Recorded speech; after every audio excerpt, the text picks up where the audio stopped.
में देखिए, मध्य प्रदेश के सरकारी स्कूलों की बदहाली और शिक्षकों की कमी को लेकर हाई कोर्ट में लगी याचिका। कोर्ट ने अपनाया सख्त रुख, सरकार से 4 हफ्ते में मांगा हलफनामा। 10 सूत्र की पड़ताल, किस तरह अलग अलग मौकों पर अलग अलग आंकड़े बता रही सरकार। अब कोर्ट की सख्ती के बाद आंकड़े जुटाने में फूल रहे शिक्षा विभाग के हाथ पांव। नमस्कार, आप देखना शुरू कर चुके हैं इन्वेस्टिगेटिव और इन-डेप्थ खबरों का सबसे खास, सबसे सटीक पावर पैक न्यूज बुलेटिन सूत्रधार, और आपके साथ मैं हूं रामकृष्ण गौतम। मध्य प्रदेश शायद देश का इकलौता राज्य होगा जहां सरकारी स्कूलों की बदहाली और शिक्षकों की कमी को लेकर हाई कोर्ट में याचिकाएं लग रही हैं, जिन पर कोर्ट ने कड़ा रुख अपनाया है और सरकार से 4 हफ्तों में हलफनामा पर जवाब मांगा है। मामले पर अगली सुनवाई 24 फरवरी को होगी। अब इस मुद्दे पर फैसला जब आएगा तब आएगा, लेकिन पहले इस मुद्दे की गंभीरता की बात कर लेते हैं।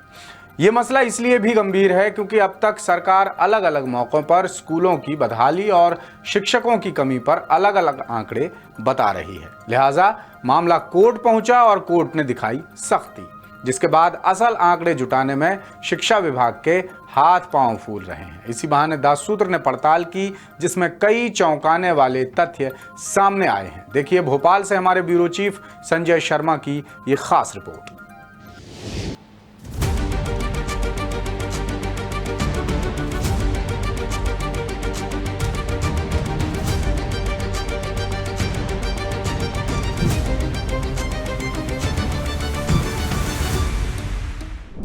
देश में शिक्षा का अधिकार कानून लागू हुए करीब 25 साल बीत चुके हैं, लेकिन मध्य प्रदेश के सरकारी स्कूलों में आज भी शिक्षक नहीं है। ये बेहद गंभीर और चिंतित करने वाला विषय है। ये तीखी टिप्पणी हाल ही में मध्य प्रदेश हाई कोर्ट ने की है। दरअसल डिंडौरी निवासी याचिकाकर्ता लोक सिंह ने प्रदेश के स्कूलों की बदहाली और शिक्षकों की कमी को लेकर पिटीशन दायर की है, जिस पर गंभीरता दिखाते हुए चीफ जस्टिस की बेंच ने सरकार को जमकर फटकार लगाई और 4 हफ्ते में हलफनामा पर जवाब मांगा। याचिका के मुताबिक प्रदेश में कुल 1,01,059 सरकारी प्राइमरी, मिडिल, हाई और हायर सेकेंडरी स्कूल हैं। इनमें 102 सरकारी स्कूलों में एक भी शिक्षक नहीं है, जबकि 499 स्कूलों में शिक्षकों की संख्या जरूरत से बेहद कम है। प्रदेश में कुल 78,298 प्राइमरी स्कूल, 12,231 मिडिल स्कूल और 10,530 हाई और हायर सेकेंडरी स्कूल हैं। इन स्कूलों में कुल 2,85,557 शिक्षक पदस्थ हैं, लेकिन ये संख्या पर्याप्त नहीं है।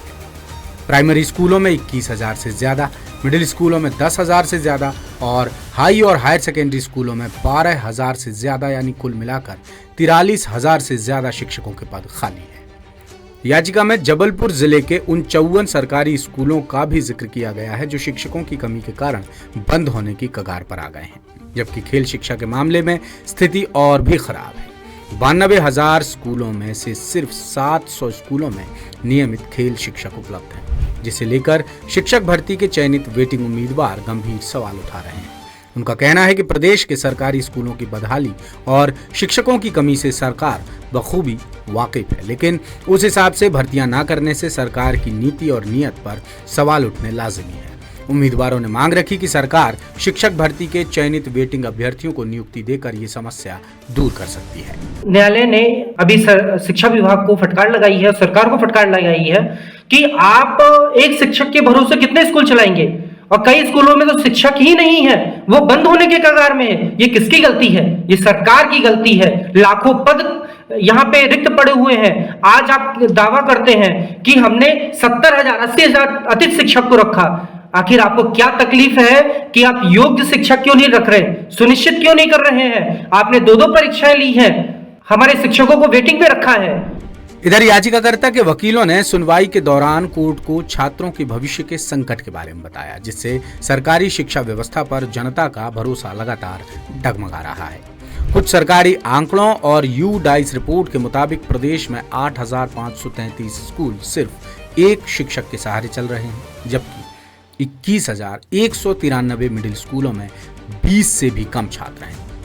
20 स्कूलों में एक भी शिक्षक तैनात नहीं है और 4,128 स्कूलों में सिर्फ एक शिक्षक पदस्थ है। बीते सत्र के मुकाबले इस साल 3,44,000 छात्र घट गए हैं। इस अहम तथ्य पर कोर्ट ने भी हैरानी जताई और सरकारी स्कूलों में गिरते शैक्षणिक स्तर पर चिंता जाहिर की। दूसरी तरफ सरकार का दावा है कि शिक्षक भर्ती की प्रक्रिया चल रही है। मध्य प्रदेश कर्मचारी चयन मंडल के जरिए 13,089 प्राइमरी और 10,758 मिडिल स्कूल शिक्षकों की भर्ती की जा रही है। लेकिन ये बात भी सामने आई कि एक भर्ती पूरी होने में ही 2-2 साल लग रहे हैं। लिहाजा नई भर्ती से जितने पद भरे जाते हैं उससे आधे पद रिटायरमेंट की वजह से खाली हो जाते हैं। आखिर में कोर्ट ने सरकार और सरकारी सिस्टम के रवैये को बेहद निराशाजनक बताकर 4 हफ्ते में जवाब मांगा है, जिसमें स्कूलों की बदहाली और शिक्षकों की भर्ती से जुड़े आंकड़े पेश करने होंगे और अब वही आंकड़े जुटाने में शिक्षा विभाग के पसीने छूट रहे हैं। बहरहाल मामले की अगली सुनवाई 24 फरवरी को तय की गई है। तो चलिए अब देखते हैं 24 फरवरी को इस मामले की सुनवाई में क्या होता है, सरकार क्या रिपोर्ट पेश करती है हाई कोर्ट में, ये देखने वाली बात होगी। लेकिन जाते जाते आपसे हमेशा की तरह एक ही गुजारिश करूंगा कि आप हमारे तमाम डिजिटल मीडिया प्लेटफॉर्म्स को लाइक, फॉलो, सब्सक्राइब जरूर कीजिए ताकि आप ताज़ा तरीन सच्ची सटीक खबरें समय पर अपने मोबाइल, लैपटॉप या पीसी स्क्रीन पर देख पाएं। अब आ गया है आपसे विदा लेने का वक्त। आखिर में देखिए देश और प्रदेश की बाकी खास खबरें। मुझे दीजिए इजाजत। नमस्कार, शुभ रात्रि। कर्नाटक की राजधानी बेंगलुरु में अब बाइक टैक्सी चल सकेंगी। शुक्रवार को कर्नाटक हाईकोर्ट ने राज्य सरकार को परमिट जारी करने के निर्देश दिए हैं। चीफ जस्टिस बीबू बखरू और जस्टिस CM जोशी की बेंच ने सुनवाई की है। बेंच ने कहा कि ओला, उबर समेत ऐप बेस्ड एग्रीगेटर कंपनियों की अर्जी स्वीकार की गई है। मौजूदा कानूनों के तहत जरूरी परमिशन पर बाइक को ट्रांसपोर्ट व्हीकल के तौर पर इस्तेमाल किया जा सकता है। मध्य प्रदेश के धार में विवादित धार्मिक स्थल भोजशाला में बसंत पंचमी पर शुक्रवार को पूजा और नमाज के लिए विशेष व्यवस्था की गई। हिंदू श्रद्धालुओं ने सूर्योदय के साथ वाग्य देवी सरस्वती की पूजा की। एक अलग क्षेत्र में सुरक्षा के बीच जुम्मे की नमाज भी अदा की गई।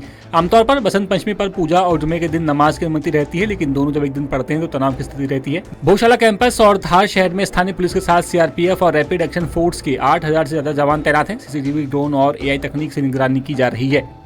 उत्तराखंड के चमोली में मौजूद बद्रीनाथ धाम के कपाट इस बार पिछले साल के मुकाबले 11 दिन पहले खुलेंगे। तय हुआ है कि बद्रीनाथ धाम के कपाट 23 अप्रैल को सुबह 6:15 पर श्रद्धालुओं के लिए खोले जाएंगे। वहीं उत्तरकाशी के गंगोत्री धाम और यमुनोत्री धाम के कपाट 19 अप्रैल को अक्षय तृतीया के पावन पर्व पर विधि विधान से भक्तों के लिए खोल दिए जाएंगे। बसंत पंचमी के मौके पर आज नरेंद्र नगर राजमहल में विधि विधान के साथ बद्रीनाथ धाम के कपाट खुलने की तिथि की आधिकारिक घोषणा की गई।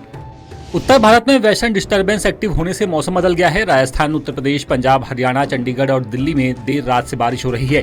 तेज हवाएं चल रही हैं। कई जिलों में तापमान घट गया है। हिमालय के राज्यों में भी बर्फबारी का दौर शुरू हो चुका है। हिमालय के शिमला, मनाली में सीजन की पहली बर्फबारी हुई। इससे 3.5 महीने से चल रहा ड्राई स्पेल खत्म हो गया। जम्मू कश्मीर के मैदानी और पहाड़ी जिलों में बर्फबारी जारी है। श्रीनगर एयरपोर्ट पर 4 इंच तक बर्फ जमा हो गई है, जिसके चलते शुक्रवार के लिए सभी फ्लाइट्स कैंसिल कर दी गई हैं। श्रीनगर जम्मू हाईवे भी बंद है।